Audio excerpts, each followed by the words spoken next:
Sesudah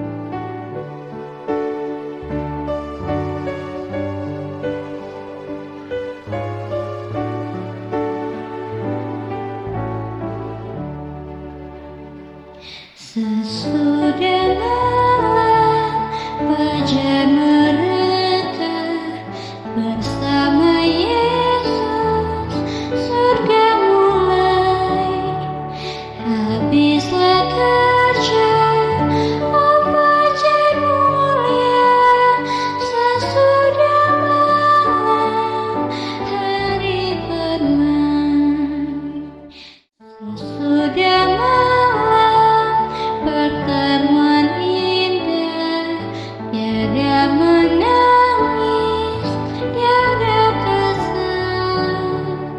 Di negeri mulia tak lagi pisah. Sesudah malam hidup kekal. Shalom, pemirsa yang diberkati Tuhan. Terpujilah nama Tuhan yang telah mempertemukan kita kembali pada pagi hari ini dalam seri Renungan Pagi. Sebelum kita mendengarkan firman Tuhan, mari kita sama-sama berdoa. Bapa yang baik yang ada di surga, kami siap membuka hati dan pikiran kami untuk mengenal Engkau pada pagi hari ini, bersekutu dengan Bapa untuk mengenal Engkau. Terpujilah Engkau atas segala kebaikan-Mu yang sudah melindungi kami sepanjang malam dalam istirahat kami dan yang kembali membangunkan kami pagi ini. Kiranya firman yang akan kami pelajari boleh menjadi satu penuntun bagi kami di saat kami akan menjalani kehidupan kami pada hari ini. Terima kasih untuk firman yang akan kami pelajari. Di dalam nama Yesus kami berdoa. Amin. Pemirsa yang diberkati Tuhan, renungan pagi kita pada pagi hari ini, Kamis 30 Januari 2025 yang berjudul Hubungan Antara Kemarahan dan Adrenalin. Mari kita konsentrasi bersama-sama untuk membaca ayat hafalan kita yang berbunyi, apabila kamu menjadi marah, janganlah kamu berbuat dosa. Janganlah matahari terbenam sebelum padam amarahmu, dan janganlah beri kesempatan kepada iblis. Tertulis di dalam Efesus 4 ayat 26 dan 27. Mari kita mendengarkan penjelasannya. Kadang-kadang sewaktu kecil saya mendengar orang tua saya mengucapkan kata-kata kemarahan. Biasanya ketika ayah mengemudi ke satu arah dan ibu mengira kami seharusnya pergi ke arah yang lain. Mereka, ayah dan ibu, tidak bermusuhan. Mereka juga tidak berusaha untuk menyakiti satu sama lain. Mereka hanya berusaha untuk menyampaikan maksud mereka masing-masing. Namun, suara yang keras dan kata-kata yang negatif itu berdampak pada saya. Setelah kemarahan mereka mereda, yang biasanya terjadi dengan cepat, saya merasakan sakit di hati saya yang sensitif. Saya menyadari bahwa seharusnya ada cara yang lebih baik untuk menyelesaikan perbedaan. Para psikolog telah mengamati dampak merusak dari kemarahan dalam jangka panjang dan secara keliru menyimpulkan bahwa Anda harus mengeluarkannya tidak peduli siapapun yang Anda sakiti. Namun pemirsa, tidaklah pantas menyakiti orang lain untuk menyembuhkan diri kita sendiri. Sebaliknya, Alkitab firman Tuhan menasehati kita untuk bersikap ramah seorang terhadap yang lain, penuh kasih mesra, dan saling mengampuni. Tertulis di dalam Efesus 4 ayat 32. Saat ini penelitian membuktikan bahwa para psikolog itu salah dan Alkitablah yang benar. Jawabannya adalah pada pencegahan, pengenalan dini, dan kontrol yang terdidik. Tidaklah salah jika merasa marah sebagai emosi sementara yang menghasilkan energi untuk mengoreksi ketidakadilan. Namun, bagaimana Anda, saya, dan pemirsa mengekspresikan emosi tersebut, perilaku yang mengikutinya, itulah hal yang penting. Jika merugikan diri sendiri atau merugikan orang lain, itu salah. Jika Anda meluapkan kemarahan dengan perilaku yang merugikan, Anda akan mengacaukan cara tubuh seharusnya bekerja.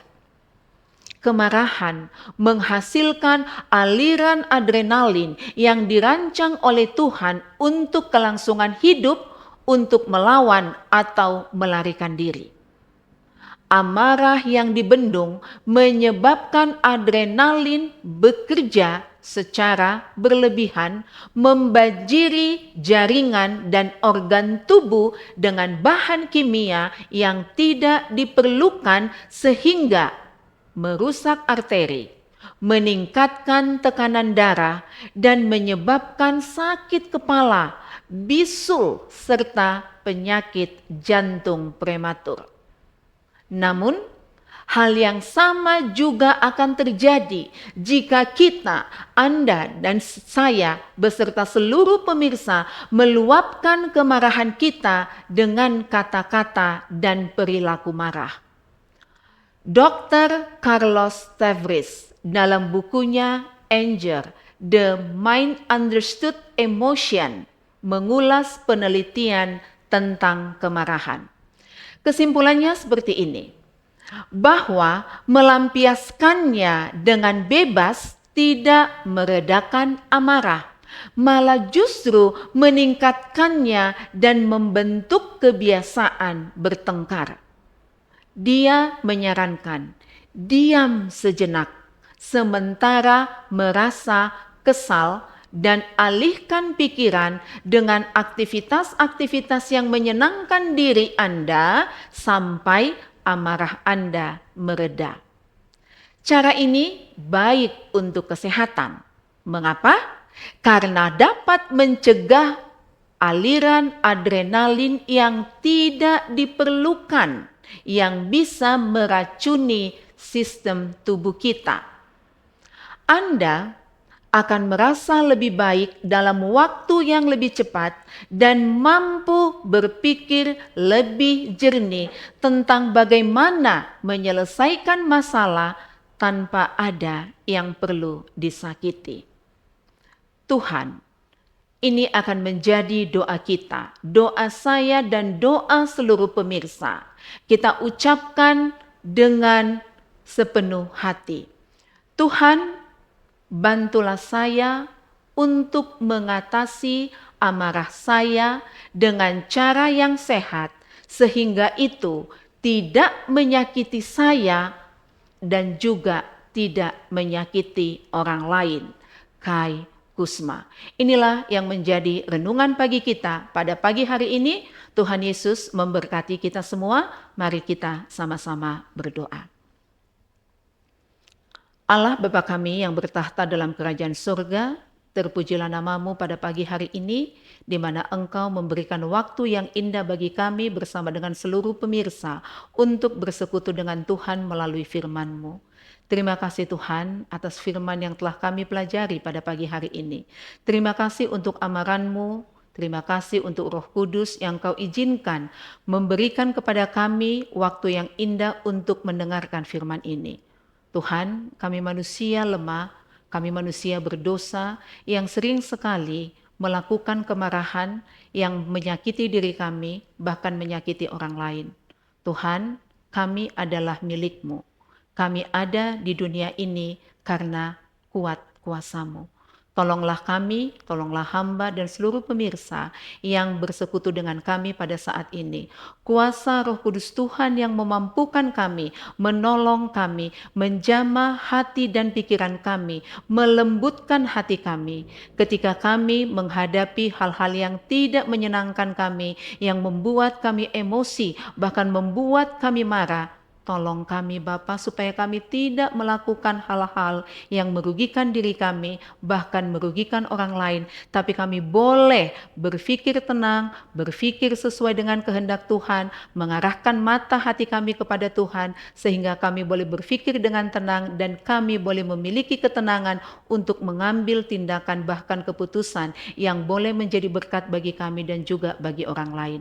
Terpujilah Engkau untuk firman-Mu pada pagi hari ini. Bapa, pada pagi ini hamba mendoakan khusus seluruh pemirsa yang bersekutu dengan kami, dimanapun mereka berada, apapun kondisi mereka saat ini. Tuhan, jamahlah mereka satu persatu, lawatlah mereka satu persatu. Jika ada di antara pemirsa yang sedang sakit, Tuhan sembuhkan. Jika ada yang bergumul, Tuhan bantu mereka untuk memenangkan pergumulan itu. Kami yakin dan percaya hidup kami berada di bawah kendali tangan Tuhan, dan apapun yang terjadi dalam hidup kami, itu adalah pelajaran indah dari Tuhan yang akan menolong kami untuk selalu bergantung dan berserah kepadamu. Terpujilah Engkau untuk firman-Mu pada pagi hari ini Bapa. Kami serahkan hidup kami ke dalam tangan-Mu, kehendak-Mu yang jadi atas kami. Ampuni kami akan dosa dan kesalahan yang kami lakukan. Di dalam nama Tuhan Yesus kami sudah berdoa. Amin.